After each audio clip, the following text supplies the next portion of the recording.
Hey Wolfpack, and welcome back. I hope all is well, and I hope you all had a great week. I am so happy we have reached 20,000 subscribers.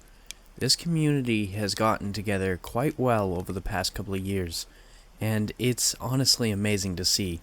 Thank you all so much for this.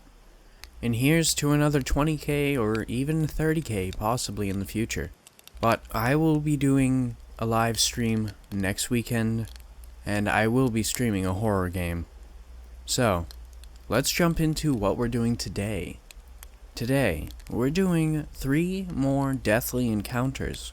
With that said, whether you're sitting around a campfire, on the night shift, or even laying in bed, let my voice soothe your nightmares.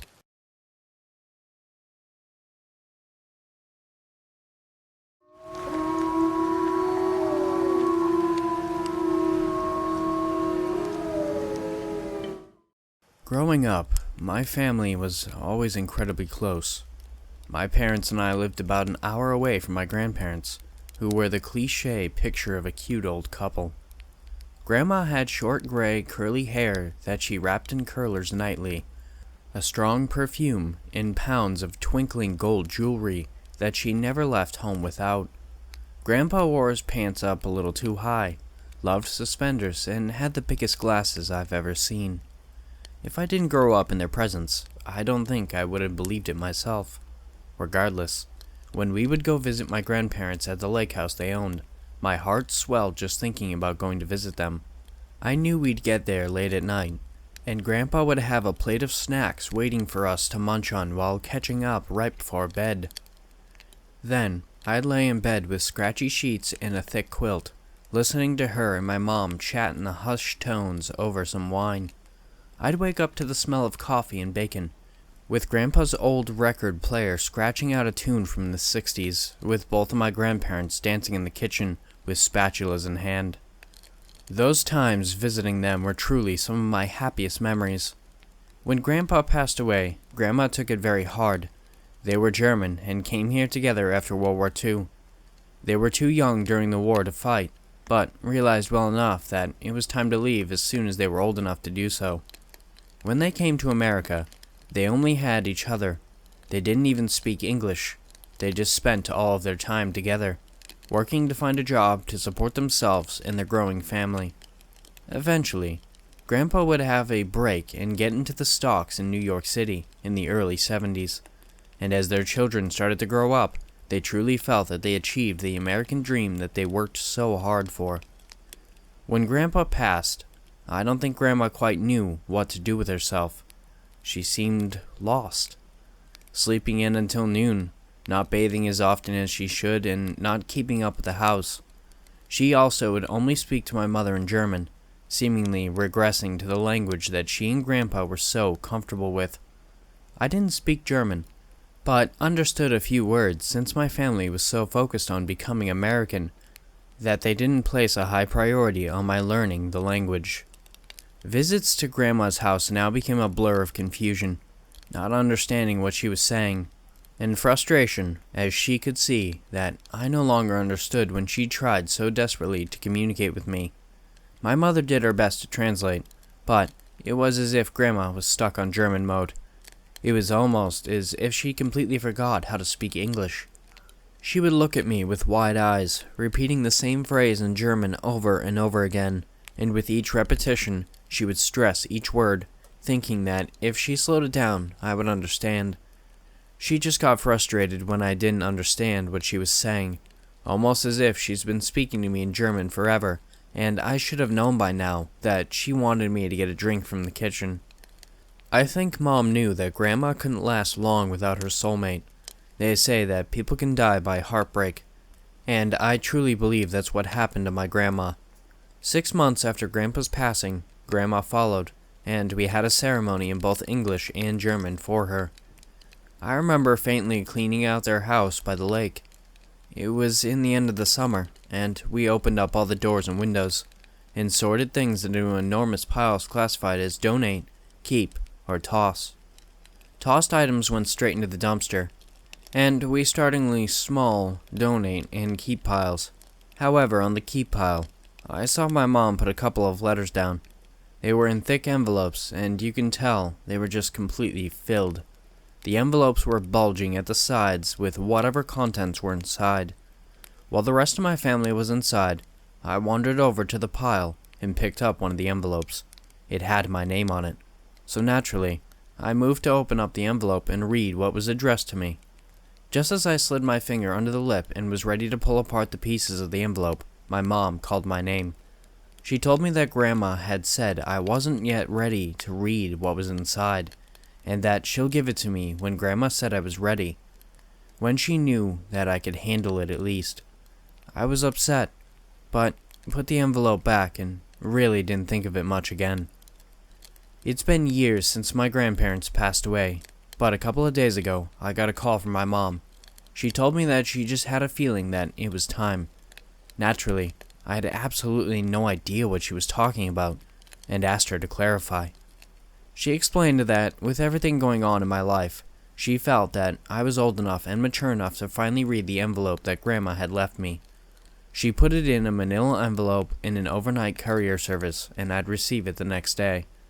The package arrived while I was at work, and I got home to a big manila envelope sitting smack in the middle of my doormat.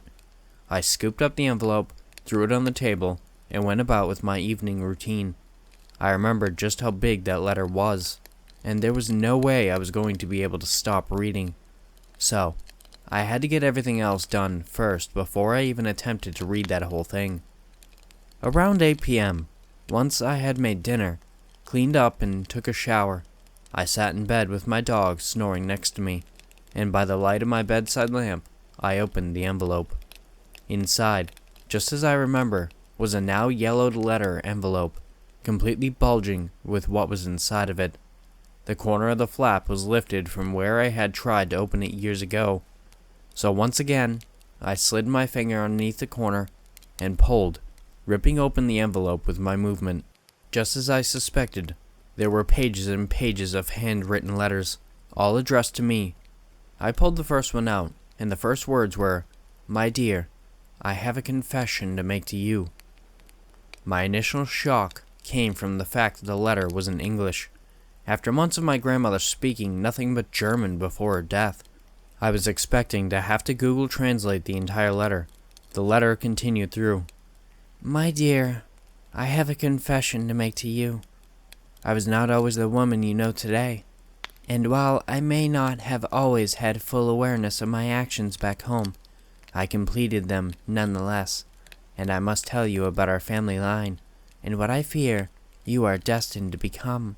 As I am sure you know, your grandfather and I came from a small town in north of Germany, which before the war was a beautiful place to live.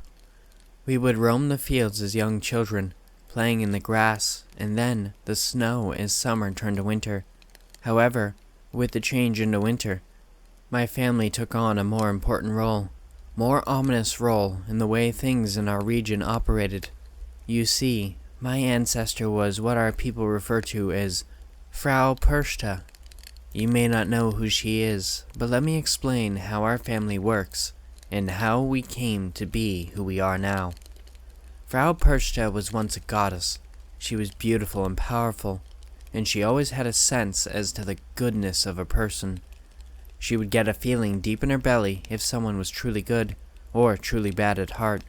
Eventually, this feeling of judging others consumed her completely, and when the season hit midwinter, Frau Perchta would roam the countryside, entering any home that she stumbled upon. Once inside of the home, she would close her eyes and focus on the feeling deep inside of her, and it would lead her to those that she considered to be bad. Once at the bedside of the sleeping person, Perchta would take out the knife that she kept sheathed in her robes and would slice open the belly of the bad person. She felt in her stomach whether a person was good or bad, and that, she reasoned, must be where the soul was kept. By slicing open their stomach, she killed the most essential part of a person's being. Most of the time, however, the people that she sliced open were children. Once the gruesome dead was gone, she would remove the innards from the person and then place them next to the body. She would then take handfuls of straw and stones that she gathered from outside of the home and placed them inside of the body instead of the organs that were once there. As the time went on, Frau Perchta, even though she was a goddess, grew old and needed to keep her tradition alive. The people of the region were scared, and to her, that was good. The more people were scared of her, the more they behaved, and the less she had to perform her task. She decided to have a daughter, and, to raise her as the second iteration of herself, she taught the young girl how to channel in her belly whether a person was truly good or truly bad. Once Frau Perchta passed on from this world, her daughter continued the work that she had started, and since there was no gap in time for one Frau to another, the daughter took on the personification of the being the townspeople perceived her mother to be. As years progressed, each woman had a daughter who would take on the solemn duty each year that Frau Perchta began. You and I, my darling, are descendants of this line. I am the last Frau Perchta to roam the region our family is from. I tell you all of this now because I escaped from Germany and only partially completed my duties. After the war, I realized I couldn't stay any longer in that place, and I couldn't complete the duty I was born to complete. This wasn't who I was, and I was not going to bring children into this world only for them to have to do the same things as me. I've felt it pull at me ever since. The women in our family are born with the ability to tell between good and bad, and I feel it pulling on me every day, each day getting stronger and stronger until I fear I can no longer ignore it. It may drive me to do something I'm not proud of, and I need you to believe that we are not the sum of our ancestors. We can fight this, and while I've grown weak in my old age, I've taught your mother to fight off the feeling in her belly, and I must teach you to do the same. The remainder of these letters will show you how to push back against ancestral forces, and how to beat the role our ancestors had created for us. You need to listen to me, you need to believe me, and you need to fight it. If you give in to this feeling, if you begin seeing people for who they truly are, I fear it may be too late. I stopped reading, and my heart dropped into my stomach. I can't explain, but I knew she was right.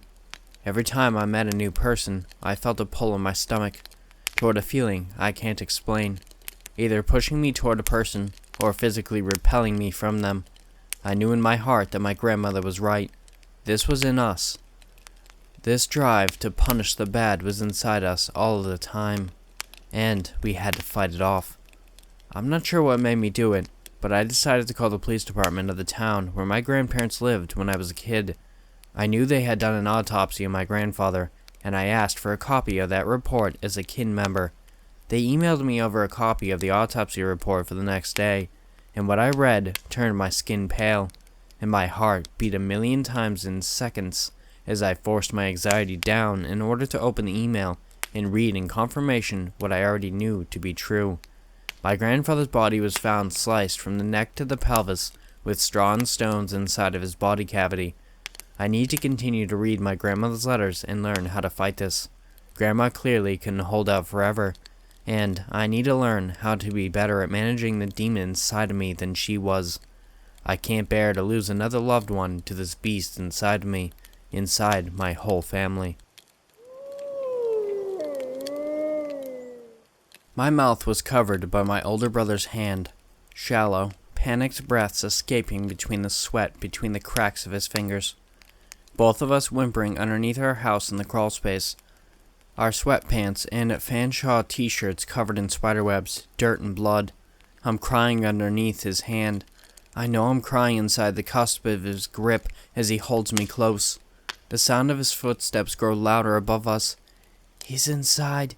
He's right above us, I think to myself, squeezing hold of my brother's arm with my bloodied hands. I look to him. In the darkness, all I can see is the green in his eyes when the moonlight skims past between dark clouds, creeping through the cracks of the grating and reflecting off his iris. My heart sank into my stomach when the sounds of tapping happened directly above us. We could hear his soft snicker, like some sort of personal, deranged victory. I woke up, clammy hands and a heartbeat racing as if to escape a now fading memory as I sit upright in this bed. I feel cold and alone. I'm still there. I am stuck in that moment. When the officers found the scene of the crime, they asked me how it all happened. In truth, I barely remember them even arriving. Between the shock and the blood loss, the memory comes faded, and the words said inaudible. It was nearly 7 months ago I had that encounter with a serial killer, which has put me in the protective custody and moved me far away from my home of London, Ontario. Each day, I wake up at nearly 5 in the afternoon, since now I won't sleep till my eyes cave from exhaustion around 8 in the morning. What the documentaries rarely tell you, what survivors seem to never say, is that when you live through the horror, the hell of the encounter with a serial killer, they never tell you how regardless of whether you live or die, you still become theirs. They still own your thoughts, even just for a fleeting moment, or throughout the night such as myself. The perversion on some is the belief of collection of their victims, to own them, control them, to have them. A sycophant to their own murderous self-believed desire and impulse. This is my story of what happened on July 15th, 2015. It was no secret that a serial killer called the Dollhouse murder had been active in the news. He traveled between London and Strathroy, murdering random victims. Never an age, gender, place of employment, hair color that he sought after in his trail of slayings. The only factor was the area. Middlesex County to Strathroy. But that is far from an easy net to cover. His only pattern, his gruesome pattern, that he would leave behind was a dollhouse. He would take a body part or hair, fingernails, eyelashes, some gruesome piece of a person he would collect, and when you open the dollhouse, you would find a porcelain copy of whatever they looked like. That was his calling card. When my mom heard the news, she took us out of London and to our cottage in Hanover, a slowly growing town with a beautiful landscape, and a river that ran up our little run-down cottage house. That was our true home. It was not a rich person cottage with lighting, electricity, and fresh paint. It was a simple wood house, cedar wood finish, that was slowly wearing off. Still, it was our home, our escape. Our father was still in London. He unfortunately did not receive his vacation time from his job at the Honda plant. So, Mom, my brother Andy, and I, and Sarah, made our way to the cottage. The day was beautiful. A hot, sunny day. Mom was out for a stroll, soaking her feet in the river, basking in the sun, while Andy and I were already at war with each other on who gets the unicorn floaty. I did, by the way. Andy was just starting his apprenticeship in plumbing. I was just entering my first year of high school. As a gift for me, Andy bought me some of his college's sweatpants and shirts, which were roughly 3 sizes too big. But they made perfect pajamas. Mom just loved that her 2 babies were wearing matching clothes. She constantly teased us about it. We started a fire when the cold air began to come through and the sun began to fade down. Mom fired up the barbecue and made us some amazing ribs and a honey barbecue sauce, along with fried taters and an absurd and frankly unnecessary amount of onions. I love her so much. We sat at the fire, naturally making fun of Dad, the smell of the wood burning, Mom and Andy drinking Moosehead, one tall boy after another. The crackling and hissing the fire would bellow when we threw pine needles into the flame because Mom wanted nature's Febreze. When the moon began to settle in and the sky beamed with stars, we watched the fireflies flicker and do their illuminated dance in the starry night. I loved this place so much. The coy wolves howling in the distance and the wind rustling between the trees in the twilight of this natural harmony. We stayed by the fire for another hour before we heard the sound of a yelp from the distance. The coy wolves were done singing. Now the harmony had stopped, and what was likely a fight over their dinner had started. I quickly dozed off on the couch when my mom and Andy took their own rooms after a heated game of exploding kittens. I remember sleeping so peacefully, until I heard what would change me for the rest of my life. "No, no, no, no, no!" My mom shrieked from the door window, locking it quickly. "Mom?" Andy asked, scratching his tiresome eyes. "What's wrong?" Mom was shaking so bad. I had never seen her scared before. Now, I was nearly crying. I could see tears forming in hers, and I could see her chest moving in and out. She was trying to control her breathing. I looked up from the couch and I could barely make out the fireplace, a few embers still clinging to life. The wind would catch the embers. The flame would give off a bright enough glow for a fleeting moment that I could see it. An open dollhouse sat outside. A knock came from the sliding door behind us. His face pale, clear blue eyes that were wide open, pupils wide and dilated. He had this unwelcoming, horrid smile.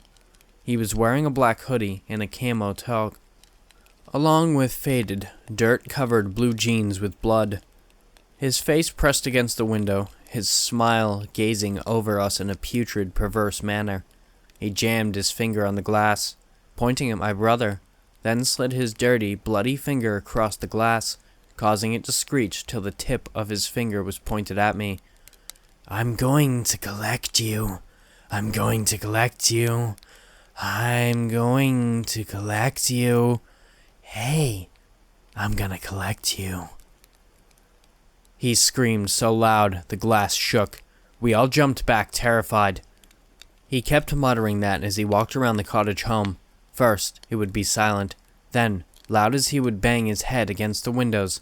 Each time he would walk around the house, he became more and more aggressive in his tone. My mom would follow him to each window, never getting too close, but her eyes always watching him. Andy and I sat on the couch, shaking out of fear until my mom spoke up. "He went back in the bushes," she whispered. She ran to the sliding door, making sure it was locked. She covered the window with a quilt, and then grabbed both of us and pulled us into her bedroom. "Kids, I love you, but this is real. This is happening. We have to stay together and stay alive. Do you understand me? You do whatever I say. Do you understand me?" Her voice was shaky. Her hands quivered as she held us. We both nodded our heads, softly crying into her arms. "Please protect us. Please, God, I don't want to die. I'm so scared," I said to her. "No, baby, you're not going to die. I promise. You're okay. But you need to breathe and be strong. We won't be a statistic, okay?" she asked me. I shook my head and tried to control myself. "Kids, lean in close. I need to tell you something." Andy and I huddled around our mom. "If he comes in, I need the both of you to get to the crawl space. Your father and I made a trapdoor in the closet in case we ever got locked out and needed a way in. You stay in the crawl space and leave only when I tell you." A loud bang came from the sliding door. We all rushed out of Mom and Dad's room, listening to him smash himself against it. Quietly, I tiptoed into the other window. Outside, he had a fire axe buried in the dirt, along with a blood-soaked, rolled-up carpet. I put my hands to my mouth.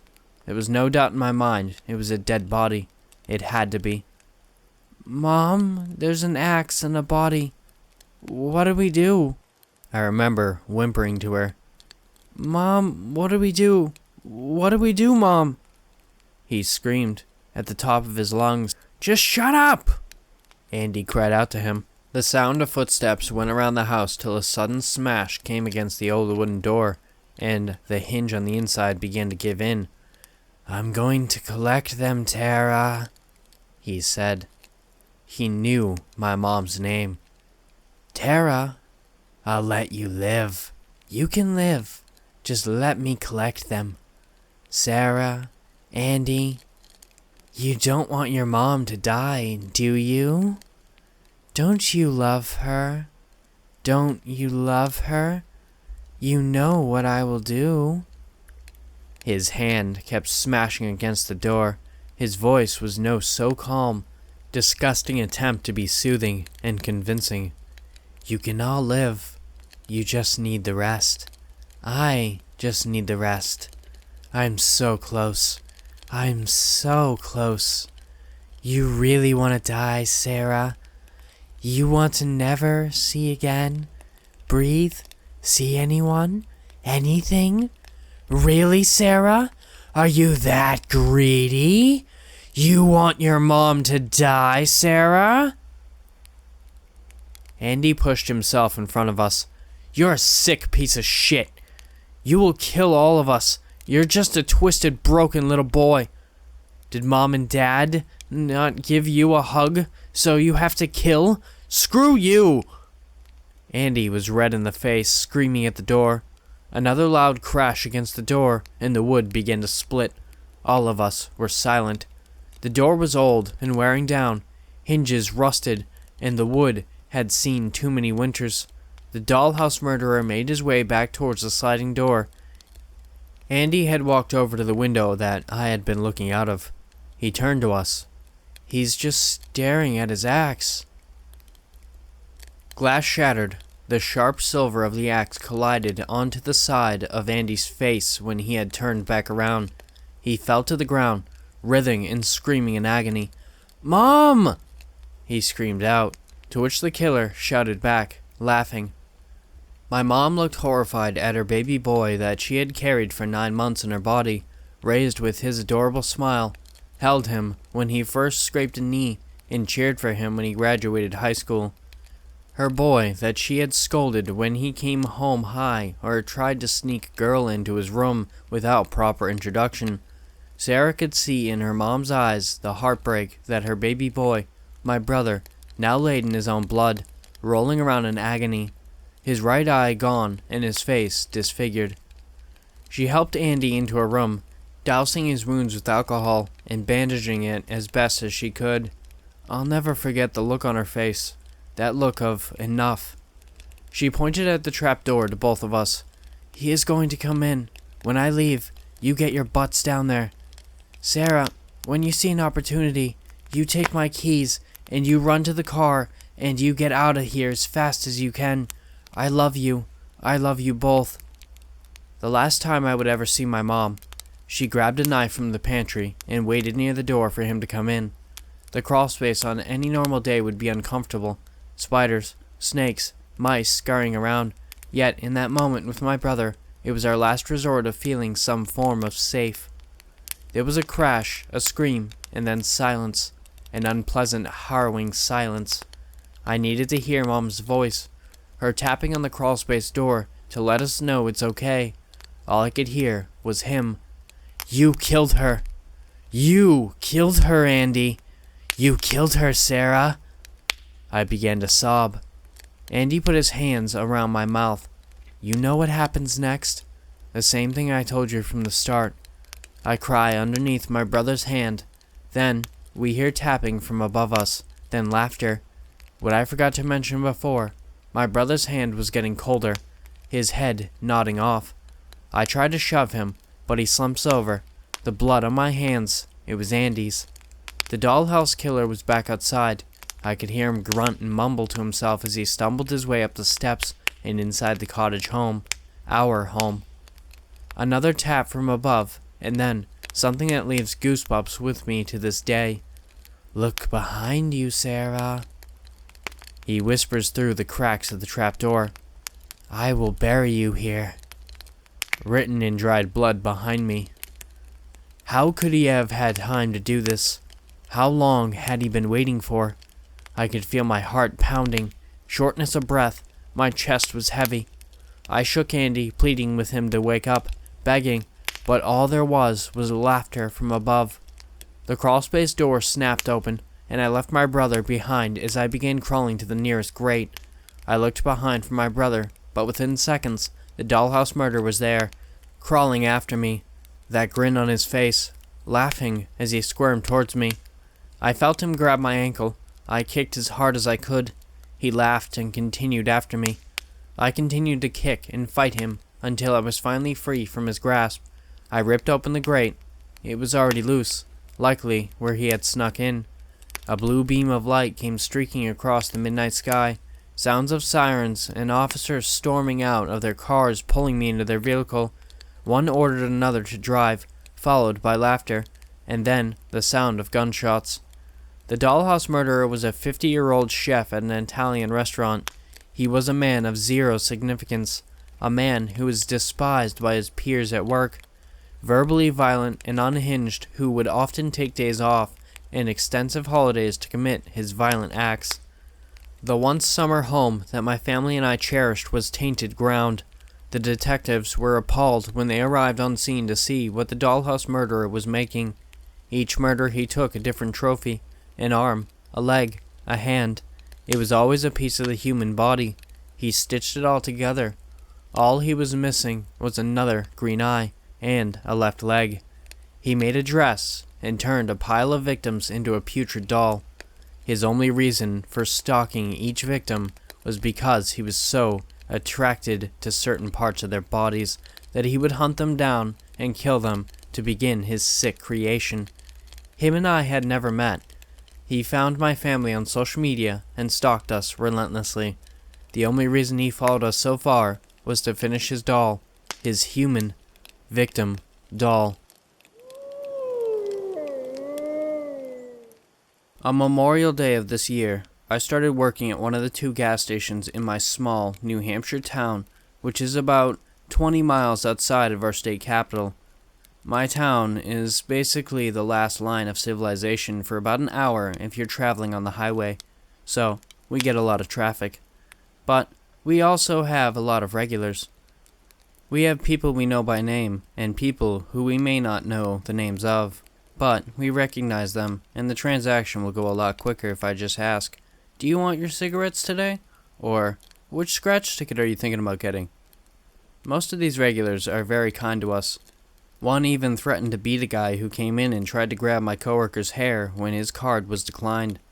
The person involved in this story was supposed to be one of those nice people. He was a guy whose name I never knew. He mostly came in during 3rd shift, and I usually saw him when I was about to leave, as I worked 2nd shift. For the sake of the story, we'll call him Matty. He was always very pleasant, and would always strike up a conversation with whoever was checking him out. The only one I remember most vividly was us talking about all the reboots and sequels Hollywood kept churning out. I want to work my way into the film industry someday and become either a writer or a director, and we were talking about how I could start putting an end to the sequel fatigue. Yesterday night, I was cashing out my drawer after 3rd shift had checked in, and was on his drawer. We had both been off for 3 days, and we were trying to catch each other up on what had happened over that time. It was all gas station related things, like how someone had reported that the bathrooms were gross instead of asking someone to clean them, and how one of the pumps had a card reader issue. Suddenly, the 3rd shift guy brings up this open murder case. A woman from a town about 30 minutes up the highway had gone missing a while back, and then she was found dead in a washing machine that had been crudely dumped into a pond. He then brings up the fact that Maddie was a prime suspect in the case. Maddie was a bit of a druggie, to put it lightly, and had some shady connections. Evidently, there was a rumor that he was into some screwed up stuff on the dark web, and had some very brutal connections through there.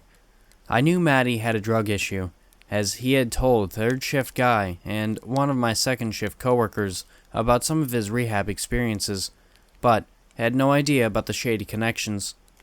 One of the 3rd shift guy's friends had also been put through the ringer by the cops, as he had gone out with the victim on a date only 2 nights before her disappearance. He wasn't ruled a suspect after a lot of questioning and looking through the evidence. Maddie evidently told the other 3rd shift worker that he was going out of town for a little while a few nights ago. I don't know if that part is true or not, as it was passed on to me by a 2nd shift worker who likes to gossip about everything she can. If it is true, I would definitely think he had something to do with it. When my dad told me I'd meet some whacked individuals working this job, I believed him. I think this just cements the statement even more. Here's a link to the article about the disappearance and murder from our local news source in the description. Thanks for listening, Wolfpack. If you want to submit your own story, the links for my email and subreddit will be down below. I've also created a Discord, so if you want to join that, the link will be in the description down below as well. Don't forget to like, share, and subscribe. And with that said, have beautiful nightmares, and I will see you next time.